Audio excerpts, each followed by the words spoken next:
Hi views, welcome to MB classes. 8th class physics పిఎస్కి సంబంధించి line to line notes చెప్పుకుందాం. Important. So డిఎస్సికి all the best. మీకు కనుక నా వీడియో యూస్ఫుల్ అనుకుంటే please like, share and subscribe. Let's start.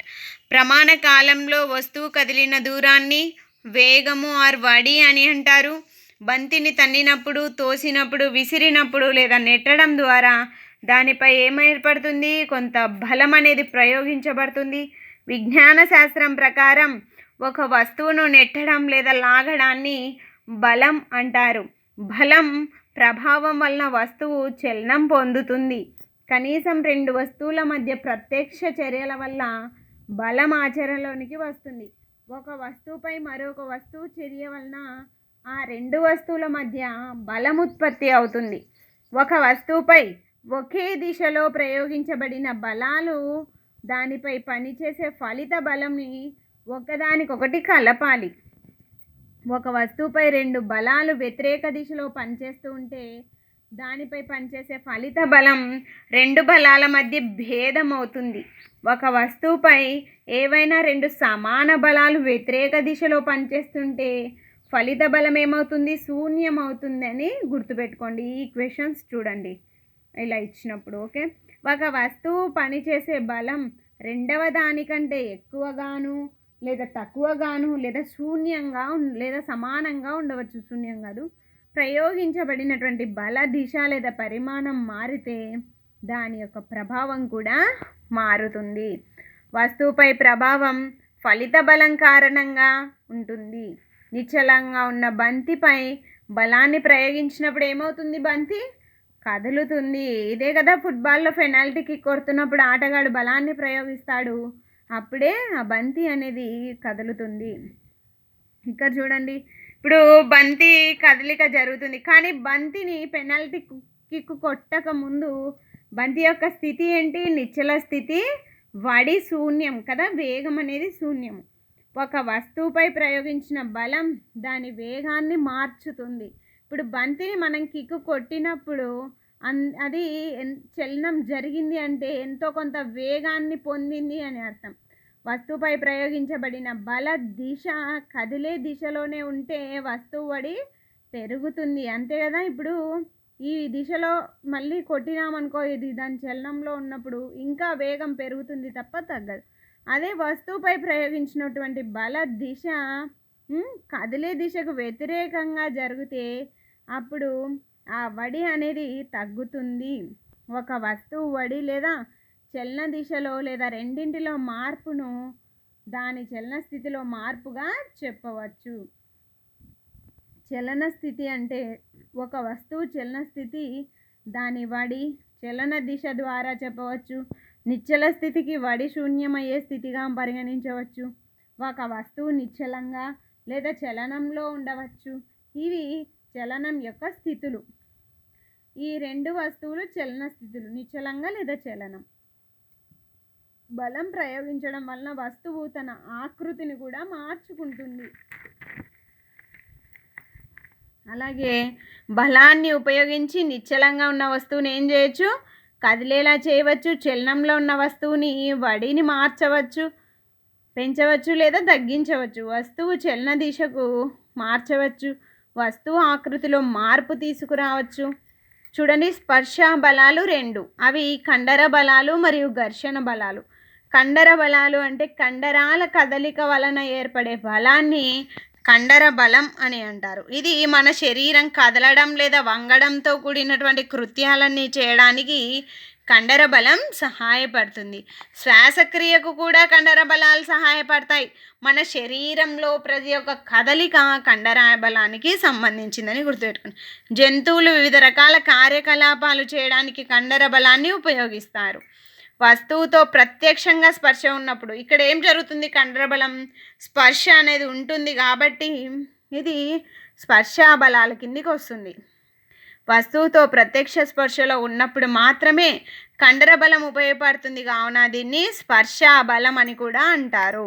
ఘర్షణ బలం ఒక వస్తువు చలన స్థితి మారడానికి కారణమైన బలమే ఘర్షణ బలం. అంటే బంతి ఉపరితలానికి నేలకు మధ్య ఉండే ఘర్షణ బలం కదులుతున్న బంతిని నిశ్చల స్థితిలోనికి తెస్తుంది, అంతే కదా. తెడ్డు వేయడం ఆపివేసినప్పుడు నీటికి పడవకి మధ్య ఉండే ఘర్షణ బలం వల్ల పడవ ఆగిపోతుంది. ఇక్కడ రెండు వస్తువుల మధ్య స్పర్శ ఉంది. ఘర్షణ బలం ఎల్లప్పుడూ చలించే వస్తువుపై పనిచేస్తుంది. దాని దిశ ఎల్లప్పుడూ చలించే వస్తువు దిశకు వ్యతిరేకంగా ఉంటుంది. అందుకే చలించే వస్తువు దిశకు వ్యతిరేకంగా ఘర్షణ బలం ఉండడం వలన చలించే వస్తువు నిశ్చల స్థితిలోనికి వస్తుంది అని గుర్తుపెట్టుకోండి. సో ఘర్షణ బలం ఏం చేస్తుంది? చలించే వస్తువును నిశ్చల స్థితిలోనికి తీసుకొస్తుంది. సో ఉపరితలాల మధ్య స్పర్శ కారణంగా ఘర్షణ బలం పుడుతుంది కాబట్టి ఇది కూడా స్పర్శా బలం అని గుర్తుపెట్టుకోండి. అండ్ నెక్స్ట్ స్పర్శించని బలాలు. స్పర్శించని బలాలు అంటే స్పర్శ లేకుండా జరిగే బలాలు. అయస్కాంత బలం, స్థావర విద్యుత్ బలం, గురుత్వాకర్షణ బలం. సో అయస్కాంత బలం అంటే దండాయస్కాంతం సజాతి ధ్రువాలను ఏం చేస్తుంది? వికర్షిస్తుంది. విజాతి ధ్రువాలను ఆకర్షిస్తుంది. ఇది ఒకటి గుర్తుపెట్టుకోండి. ఇప్పుడు ఒక అయస్కాంతం ఉంది, ఇక్కడ NS. నేను ఇంకొక అయస్కాంతం ద్వారా ఎలాంటి స్పర్శ లేకుండా ఒక పేపర్తో ఆట ఆడించవచ్చు కదా ఇంకొక అయస్కాంతాన్ని. ఇక్కడ స్పర్శ తగలడం లేదు, కానీ బలం అనేది ఇంకొక దానిపై ప్రయోగించబడుతుంది అన్నది గుర్తుపెట్టుకోవాలి. వస్తువుల మధ్య ఉండే ఆకర్షణ వికర్షణను లాగుట లేదా నెట్టుటకు మరో రూపాలన్నమాట. ఒక దండాయస్కాంతం మరొక దండాయస్కాంతంపై ఎటువంటి స్పర్శ లేకుండానే బలాన్ని ప్రయోగిస్తుంది కదా ఇక్కడ. ఎస్, కావున ఇది అయస్కాంత బలం అనేది స్పృశించని, మనమేం స్పర్శ లేని బలం అన్నమాట. ఒక దండాయస్కాంతం ప్రయోగించే అయస్కాంత బలం స్పృశించని బలానికి ఉదాహరణ. అలాగే స్థావర విద్యుత్ బలం అనేది గుర్తుపెట్టుకోండి. స్థావర విద్యుత్ బలం అంటే ఇక్కడ ఒక వస్తువుని ఇంకొక వస్తువుతో ఆవేశపూరితం చేస్తున్నాం. కాగితంతో రుద్దబడినటువంటి ఒక స్ట్రా మరొక స్ట్రాను ఆకర్షిస్తుంది. అంటే కాగితంతో రుద్దడం ద్వారా ఆవేశపూరితం చేయడం ద్వారా స్ట్రాకి ఒక స్థావర విద్యుత్ బలం అనేది ఉండడం వలన ఇంకొక స్ట్రాని ఆకర్షిస్తుంది. కానీ రెండవ స్ట్రా ముక్కను కూడా ఆవేశపూరితం చేస్తే కాగితంతో రుద్దినట్లయితే ఇక్కడ రెండు స్ట్రాలు సేమ్ ఆవేశపూరితమైనాయి కాబట్టి సజాతి ధ్రువాలు వికర్షిస్తాయి, కాబట్టి అవి రెండు అతుక్కోవు. ఓకే, ఇక్కడ బలం ఇది స్థావర విద్యుత్. ఆవేశపూరితం చేస్తే స్థావర విద్యుత్ అక్కడ ఏర్పడుతుంది. స్ట్రాని కాగితంతో రుద్దినట్లయితే దాని స్థావర విద్యుత్ ఆవేశాన్ని పొందుతుంది. ఒక ఆవేశపూరిత వస్తువు వేరొక ఆవేశపూరిత లేదా ఆవేశరహిత వస్తువులపై కలగజేసే బలాన్ని స్థావర విద్యుత్ బలము అంటారు. ఇక్కడ ఆ స్ట్రాని మనం దూరంగా ఉంచిన ఇంకొక స్ట్రాలో చలనం జరుగుతుంది, అంటే స్పర్శ అవసరం లేదు, కాబట్టి ఇది అనేది స్పృశించని బలాలకు ఉదాహరణ. ఇక్కడ ఒకదానికొకటి స్పర్శలో లేనప్పటికీ ఈ బలం పనిచేస్తుంది, కావున ఇది కూడా స్పృశించని బలాలకు ఉదాహరణ. నెక్స్ట్ గురుత్వాకర్షణ బలం. గురుత్వాకర్షణ బలం అనేది భూమి వస్తువులను లాగడం వలన అవి భూమి వైపుకు పడతాయి. ఈ బలాన్ని గురుత్వాకర్షణ బలం అని అంటారు. ఇక్కడ చూడండి, ఎప్పుడైనా గురుత్వాకర్షణ బలం భూమికి టచ్ అవుతుందా? లేదు కదా. ఎక్కడో మనం రాయిని పైన విసిరేసిన ఆ రాయికి మరియు భూమికి మధ్య ఉన్నటువంటి ఫోర్సు ఏంటి? ఈ గురుత్వాకర్షణ అనేది ఉంటుంది కాబట్టి అది కిందికి పడుతుంది. ఇది కూడా ఎలాంటి స్పర్శ లేదు కాబట్టి ఇది స్పృశించని బలానికి ఉదాహరణగా చెప్పవచ్చు. ఇది ఒక ఆకర్షణ బలం. ఈ బలం అన్ని వస్తువులపైన మరియు మనపైన కూడా ఎల్లప్పుడూ ప్రయోగించబడుతూనే ఉంటుంది.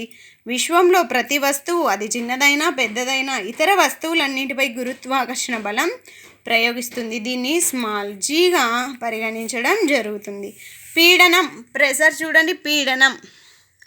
పీడనం ఈజ్ ప్రపోర్షనల్ టు ఫోర్స్. పీడనం ఈజ్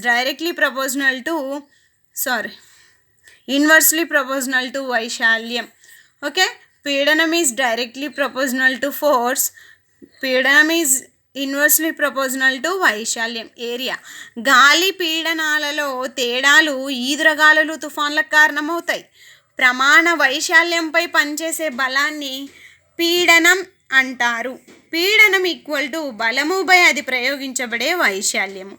అందుకనే ఇక్కడ చూడండి, ఎక్కువ బరువులు తలపై మోసే కూలీలు ఉంటారు కదా, రైల్వే కూలీలు కానీ ఏ కూలీలైనా, ఎక్కువ బరువులు తలపై మోసే కూలీలు గుండ్రంగా చుట్టినటువంటి గుడ్డను ఉపయోగించి తలతో బరువుకు ఉన్నటువంటి స్పర్శ వైశాల్యాన్ని పెంచి తలపై పీడనం తగ్గించుకుంటున్నారు. ఇప్పుడు తలకి మరియు వస్తువులకు మధ్య క్లాత్ ఉండడం వలన ఇక్కడ కొంత డిస్టెన్స్ అనేది ఏర్పడింది, కొంత వైశాల్యంలో తేడా వచ్చిందనమాట బరువు పడడంలో తలకి. అందుకు బరువు కూడా పీడనం అనేది తగ్గుతుంది. తలపై ప్రెజర్ అనమాట, తలపై ప్రయోగించబడిన సమాన బలానికి వైశాల్యం తగ్గితే పీడనం కూడా పెరుగుతుంది. దీనికి బెస్ట్ ఎగ్జాంపుల్ 2 బెలూన్స్ ఉన్నాయి. 2 బెలూన్స్ని నేను ఏం చూస్తున్నా, బెలూన్కి సమాన వైశాల్యం కలిగిన ఒక పెద్ద పలకలతో వత్తితే దానిపై ప్రెజర్ అనేది ఎక్కువగా లేక బెలూన్ ఏం పగలదు. అదే గనక ఒక సన్న మేకు ఇక్కడ వైశాల్యం తక్కువ, ఈ సన్న మేకుతో ప్రెస్ చేస్తే వెంటనే బెలూన్ అనేది పగిలిపోతుంది. అక్కడ పీడనం అనేది పెరగడం వల్ల పగిలిపోతుంది అన్నది గుర్తుపెట్టు. ఇది ఒక ఎగ్జాంపుల్. ద్రవాలు పాత్ర గోడలపై పీడనాన్ని కలిగిస్తాయి, వాయువులు కూడా పాత్ర గోడలపై పీడనాన్ని కలగజేస్తాయి. వాతావరణ పీడనం, మన చుట్టూ విస్తరించి ఉన్నటువంటి గాలినే వాతావరణం అంటారు. వాతావరణం భూమి ఉపరితలం నుండి అనేక కిలోమీటర్ల ఎత్తు వ్యాపించి ఉంటుంది. ఈ గాలి వల్ల కలిగే పీడనాన్ని వాతావరణ పీడనం అని అంటారు. ప్రమాణ వైశాల్యం గల తలపై పనిచేసే బలాన్ని పీడనం అంటారు. అంటే ఇక్కడ వైశాల్యానికి ఎప్పుడైనా పీడనం ప్రెషర్ అనేది వైశాల్యానికి ఇన్వర్స్లీ ప్రపోజనల్ టు అన్నది గుర్తుపెట్టుకోండి. Okay, inversely proposal. ఎస్. ఇంకొకటి ఇది ఇచ్చారు. 17వ శతాబ్దానికి చెందినటువంటి వోల్టో వాన్ గెరిక్ అనే జర్మన్ శాస్త్రవేత్త పాత్ర నుండి గాలిని బయటికి తీసే పంపును కనిపెట్టినాడు. ఈ పంపు సహాయంతో అతను గాలి పీడనాన్ని బలాన్ని నాటకీయంగా ప్రదర్శించినాడు. ఎవరు గాలి పీడన బలాన్ని నాటకీయంగా ప్రదర్శించిన వ్యక్తి వోల్టో వాన్ గెరిక్. అది ఎలా ప్రదర్శించాడంటే, అతడు ఒక్కొక్కటి 51 సెంటీమీటర్లు గల వ్యాసం కలిగినటువంటి 2 బోలు లోహ అర్ధగోళాలను జత చేసి వాటి నుండి గాలిని పంపుతో తీసివేసి అప్పుడు అతను వాటిని వేరు చేయడానికి ప్రతి అర్ధగోళానికి 8 గుర్రాలను విడిగా కట్టాడు. వాయుపీడన అధిక బలం వలన అర్ధగోళాలు వేరు కాలేదు అని గుర్తుపెట్టుకోండి. మీకు కనుక నా ఎక్స్ప్లెనేషన్ నచ్చినట్లయితే please like, share and subscribe and thank you for watching. All the best your DSE exams.